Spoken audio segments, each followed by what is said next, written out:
திராவிட முன்னேற்றத்தின் சார்பாக பேச வாய்ப்பளித்த தமிழ்நாட்டு முதல்வர் அவர்களுக்கும் துணை முதல்வர் அவர்களுக்கும் நன்றி தெரிவித்துக் கொண்டு, திராவிட முன்னேற்றக் கழகம் மருத்துவ படிப்பில் மிகவும் தீவிர அக்கறை உள்ள ஒரு சமூக அரசியல் இயக்கமாக வலம் வந்தது வரலாறு நம்ம அனைவருக்கும் தெரியும்.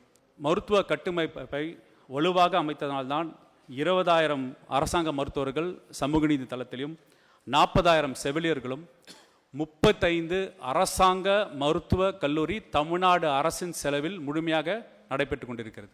மருத்துவக் கல்லூரியில் கட்டுமானங்கள் முழுமையாக மாநில அரசு பொறுப்பெடுக்க முன் இதை ஒன்றிய அரசு ஒரு தேர்வு மூலம் மாணவர் சேர்க்கையை அபகரிக்கிற அடிப்படையிலே ஒரு மாநிலத்தோட சுயாட்சியும் மாநிலத்து உரிமையும் தடைப்படும் விஷயமாக இருக்கிற நிகழ்வு தான் இந்த நீட் என்ற இந்த விவாதங்கள் அனைத்துமே பொதுமக்கள் வெளியில் நம்ம கொண்டு போய் சேர்க்கிற தருணம் ரொம்ப ரொம்ப அவசியம் நினைக்கிறேன். அப்போ தான் மக்கள் உணர்வார்கள் நம்மளோட எவ்வளோ தீவிரமாக தமிழ்நாடு அரசு ஒன்றிய அரசின் நீட் விலக்குக்காக நாம் முயற்சி செய்தது. நம் மாநில பட்டியலுக்கு கல்வியும் சுகாதாரமும் வர வேண்டும். அதாவது இந்த 42வது அமெண்ட்மெண்ட் தவறாமல் அமெண்ட்மெண்ட் என்று உயர்நீதிமன்றத்தில் இன்னும் கேஸ் நிலுவையில் உள்ளது. அது நம் மாநில அரசும் அதில் இம்ப்ளீடராக இருக்காங்க.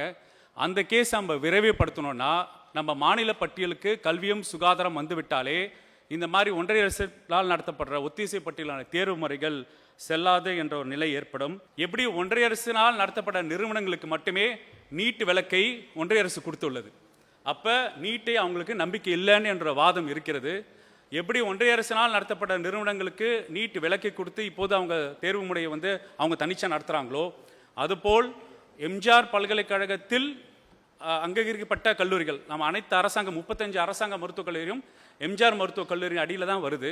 அது 12ஆம் வகுப்பு அடிப்படையில் தான் நம்ம மாணவர்கள் சேர்க்கை ஏற்படுத்தும் என்ற நிலையை உண்டாக்க நம்ம சட்ட ரீதியாக வழி செய்யும் என்று சொல்லி என் கருத்தை நிறைவு செய்கிறேன்.